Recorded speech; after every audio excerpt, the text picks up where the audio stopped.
कि हर घर से बारी बारी से नंबर आता था हर एक व्यक्ति का, उसको एक दिन का राजा बनाया जाता था और दिन भर उसकी हुकूमत चलती थी और शाम को देवी शक्ति उसका भक्षण कर लेती थी। राजा विक्रमादित्य जी का राज तिलक हुआ, वो अवंतिका नगरी के उस समय राजा बनाए गए थे। माना जाता है ऐसा कि यहाँ पे बलियाँ दी जाती है और हमारा एक ही बालक है, वो कल हमसे दूर चला जाएगा। अब ये देवी जी जो थी ये मानी नहीं है। चंदन पर ठाड़ भवानी नीबू जटा जटा पर नरियर पास पास नरियर के बारे।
नमस्कार दोस्तों, स्वागत एक बार फिर से आपके अपने यूट्यूब चैनल सबकी बात सबके साथ में।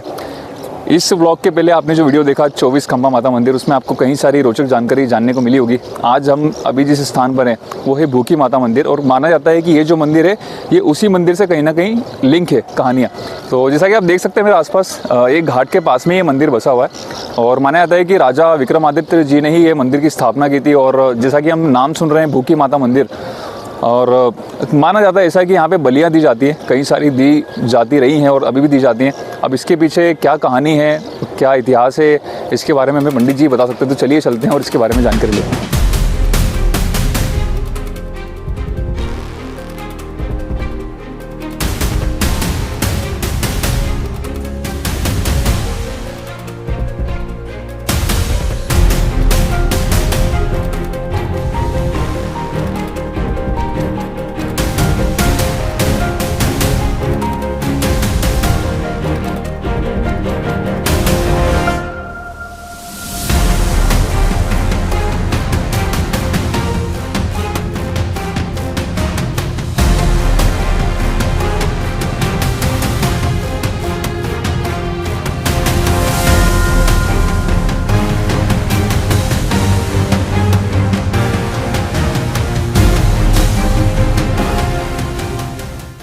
तो दोस्तों, जैसा कि आप देख सकते हैं मंदिर प्रांगण के अंदर आ चुके हैं और हमारे साथ पुजारी जी जुड़ चुके हैं। तो सबसे पहले बहुत बहुत धन्यवाद आपका, आपने अपना समय दिया हमें। आप हमारे व्यूअर्स को अपना परिचय दीजिएगा और साथ ही साथ आप इस मंदिर के इतिहास के बारे में बताइए कि भूखी माता मंदिर क्यों कहा जाता है इस मंदिर। जय माता दी। मेरा नाम है विकास पुजारी। भूखी माता मंदिर, यहाँ मंदिर राम घाट से 500 मीटर की दूरी पर स्थित है, नदी के इस पार। यहाँ दोनों बहनें विराजमान हैं। ये राजा विक्रमादित्य जो थे उनकी स्थापित देवियाँ हैं दोनों। एक का नाम है भूखी माता, एक का नाम है भुवनेश्वरी। माताएं पहले इनकी बहनों के साथ में नगर में निवास करती थी, अवंतिका नगरी में। जब इन देवी जी का ऐसा नियम था सभी बहनों का कि हर घर से बारी बारी से नंबर आता था हर एक व्यक्ति का, उसको एक दिन का राजा बनाया जाता था और दिन भर उसकी हुकूमत चलती थी और शाम को देवी शक्ति उसका भक्षण कर लेती थी।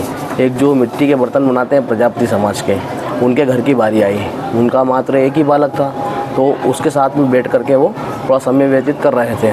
उस समय क्या हुआ, राजा विक्रमादित्य जी, उनके भाई जो राजा भर्तरी है, वो घर से नाराज़ होकर के उनकी पत्नी से कहीं चले गए थे। तो राजा विक्रमादित्य जी उनको ढूंढने निकले थे। तो उस वक्त पे उनका अवंतिका नगरी से गुजरना हुआ।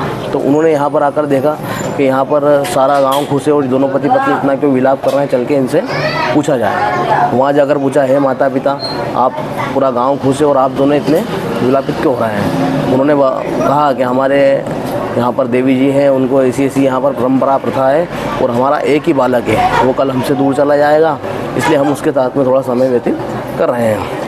राजा विक्रमादित्य जी ने फिर उनसे पूरी जानकारी ली कि कैसी क्या परंपरा है, प्रथा है आपके यहाँ की, हमें बताइए आप। उन्होंने कहा, फिर राजा विक्रमादित्य जी ने उनसे निवेदन करके उनके घर पे रात रुक गए कि आपके बालक को लेने जब आए हैं तो आप आपके बालक की जगह मुझे भेज दीजिएगा। जब माता के द्वार पे आए द्वारपाल, तो राजा विक्रमादित्य जी उनके साथ हो लिए। उन्हें एक बालक से मतलब चाहे वो कोई भी हो। अब राजा विक्रमादित्य जी गए वहाँ पर, द्वारपाल से जानकारी ली। द्वारपालों ने बताया कि आपका राज तिलक होगा, आप अवंतिका नगरी के एक दिन के राजा बनाए जाओगे और दिन भर आपकी हुकूमत चलेगी और शाम को देवी शक्ति आपका भक्षण कर लेगी। राजा विक्रमादित्य जी का राज तिलक हुआ, वो अवंतिका नगरी के उस समय राजा बनाए गए थे यहाँ के। तो राजा ने कहा कि जहाँ से ये देवी शक्ति निकलती है सभी बहनें और इस राज दरबार तक पूरे शहर को सुगंधित करवा दीजिए और जौन सी देवी को जो पहनने में, ओढ़ने में, खाने में, पीने में जिस स्थिति में वो मग्न रहती है उनकी व्यवस्था आप करवा दीजिए। ऐसा ही हुआ। सभी देवी जब इनके राज दरबार से निकली तो जहाँ पर ये बालक को रखते थे वहाँ पर सभी खाते पीते सभी तृप्त हो गई। सभी ने बाहर रुक कर एक विचार बनाया कि ये बालक जो आज का राजा बना है ये बड़ा बुद्धिमानी, इन्होंने अपने सभी बहनों को प्रसन्न किया है। ये अगर रोज़ रहेगा तो अपनी ऐसी सेवा पूजा ये करता रहेगा और अपने को नरभक्षण की आवश्यकता नहीं पड़ेगी। अब ये देवी जी जो थी ये मानी नहीं। इन्होंने कहा कि मैं भी तो देखना चाहती हूँ आज का बालक इतना बुद्धिमानी कौन है। द्वारपाल गए, जाकर वहाँ पर बताया माताओं को, राजा को, कि सभी देवी मान गई है, सिर्फ भोग माता जो देवी है वो नहीं मानी है, वो आपको देखना चाहती है। तो राजा विक्रमादित्य जी ने कहा कि जहाँ से देवी शक्ति आती है वहाँ से लेके जहाँ पर आप बालक को लेटाते हो वहाँ पर एक मेवान स्टान का मिठाई और शक्कर से द्वारा निर्मित एक पुतला तैयार किया और उस पर एक सफ़ेद चादर ओढ़ा दीजिए। और राजा विक्रमादित्य जी थे वो खाट के नीचे छुप करके बैठ गए। देवी जी इतनी प्रसन्न थी, उन्होंने फट से जाकर के उस पर से अंगूठा तोड़ करके खा लिया और कहा कि यहाँ पर कोई जो मनुष्य प्राणी अगर सुनता हो वो बाहर आए, आज मैं उस पर प्रसन्न हूँ, वो जो मांगेगा वो पाएगा। राजा विक्रमादित्य जी हाथ जोड़ करके बाहर आए, हाँ माँ मैं हूँ। माता ने कहा कि आज मैं तुझ पर प्रसन्न हूँ, आज तू जो मांगेगा वो पाएगा। राजा विक्रमादित्य जी ने कहा कि आज से आपको माता नरभक्षण बंद करना पड़ेगा, आप कभी नरभक्षण नहीं करोगे और आप सभी बहनों को अलग अलग किया जाएगा।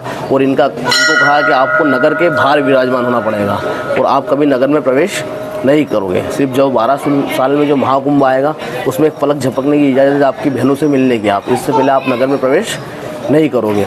जब राजा विक्रमादित्य जी इनको वहाँ से लेकर के आ रहे थे नदी के इस पार विराजमान करने के लिए, तो इनकी बहनें वहीं मौजूद थी। बहनों ने रोक कर कहा कि राजाओं प्रजाओं ने आपको इतना कुछ खिलाया फिर भी आप भूखी रह गई, आप जगत में भूखी माता के नाम से जानी जाएंगी। जब से इनकी बहनों के द्वारा इनका नाम भूखी माता है और ये राजा विक्रमादित्य जी की स्थापित देवी है। अब राजा विक्रमादित्य ने यहाँ पर आए और माता को, नदी में एक प्राचीन स्थान है वहाँ पर माता को विराजमान किया। वही स्थान है वो जो हमको दिख रहा है अभी? हाँ जी, जब से ही यहाँ पर माता जी के यहाँ पर बकरे और मुर्गे की बलि की प्रथा है राजा विक्रमादित्य जी के समय से ही, तो आज भी माता भक्तों की मनोकामना पूर्ण करती है। उसके उपरांत भक्तों से जो श्रद्धा से बनता है वैसे बलि पूजन या उसको कान में बाली डाल करके जिंदा भी छोड़ते हैं और वो प्रथा अभी तक चली आती है। जो नवरात्रि आती है छोटी कुंवार की, उसके अंदर महाअष्टमी जो रहती है वो राजा विक्रमादित्य के समय से एक शासकीय पूजा होती थी यहाँ पर, जो राजा सभी देवी को अलग अलग किया था तो देते थे उज्जैन नगरी के अंदर। तो वो प्रथा आज भी यहाँ के कलेक्टर जो है, जो भी कलेक्टर नियुक्त होते हैं वो प्रथा निभाते हैं। और जो कुंवार की नवरात्रि आती है छोटी अष्टमी के रोज़ पूरा प्रशासन माता को पूजन पाठ करता है। तो बहुत ही सुंदर जानकारी दी हमें पंडित जी ने। एक आखिरी मैसेज मैं आपसे लेना चाहूँगा कि आज की जो युवा पीढ़ी हमारे सनातन धर्म के माध्यम से, आप उनको क्या मैसेज देना चाहेंगे अपनी तरफ से? आजकल की जो नव युवा पीढ़ी है उनको इस चैनल के माध्यम से मैं यही कहना चाहता हूँ कि जो अपनी प्राचीन धरोहर है, परंपरा है, हर व्यक्ति उस लक्ष्य पर चलें और उसके लिए थोड़ा समय निकालें। मंदिरों में नहीं तो अपने ही घर के नज़दीक जो मंदिर हैं उनमें ही सेवा पूजन करें। बाकी पुरानी परंपराओं को ना भूलें जो पूर्वजों के समय से चली आ रही हैं और थोड़ा भगवान के लिए भी समय निकालें। सभी युवा ओडिसी निवेदन है। बहुत बहुत धन्यवाद पंडित जी, जय माता दी। जय माता दी।